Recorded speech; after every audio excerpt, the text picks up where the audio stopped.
Hi there. Welcome to Be the Light channel. Hope you enjoy. Don't forget to subscribe for more. Topic today is: Everyone was warned not to touch this cat, but one guy did anyway. Everyone in the apartment complex I lived in knew who Ugly was. Ugly was the resident tomcat. Ugly loved three things in this world: fighting, eating garbage, and shall we say, love. The combination of these things combined with a life spent outside had their effect on Ugly. To start with, he had only one eye, and where the other should have been was a gaping hole. He was also missing his ear on the same side. His left foot has appeared to have been badly broken at one time, and had healed at an unnatural angle, making him look like he was always turning the corner. His tail has long since been lost, leaving only the smallest stub, which he would constantly jerk and twitch. Ugly would have been a dark grey tabby stripe type, except for the sores covering his head, neck, even his shoulders with thick, yellowing scabs. Every time someone saw Ugly there was the same reaction. That's one ugly cat. All the children were warned not to touch him, the adults threw rocks at him, hosed him down, squirted him when he tried to come in their homes or shut his paws in the door when he would not leave. Ugly always had the same reaction. If you turned the hose on him, he would stand there, getting soaked until you gave up and quit. If you threw things at him, he would curl his lanky body around feet in forgiveness.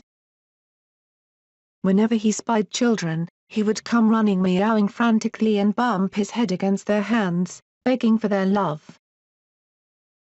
If you ever picked him up he would immediately begin suckling on your shirt, earrings, whatever he could find. One day Ugly shared his love with the neighbors' huskies. They did not respond kindly, and Ugly was badly mauled. From my apartment, I could hear his screams, and I tried to rush to his aid. By the time I got to where he was laying, it was apparent Ugly's sad life was almost at an end. Ugly lay in a wet circle, his back legs and lower back twisted grossly out of shape, a gaping tear in the white strip of fur that ran down his front. As I picked him up and tried to carry him home I could hear him wheezing and gasping, and could feel him struggling. I must be hurting him terribly, I thought.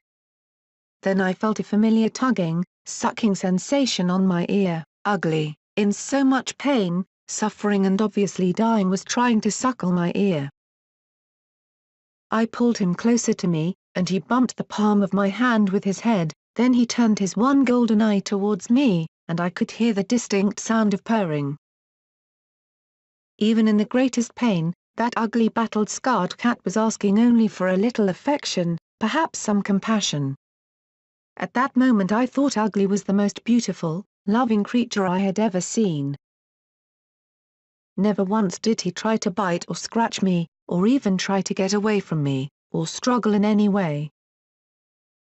Ugly just looked up at me, completely trusting in me to relieve his pain.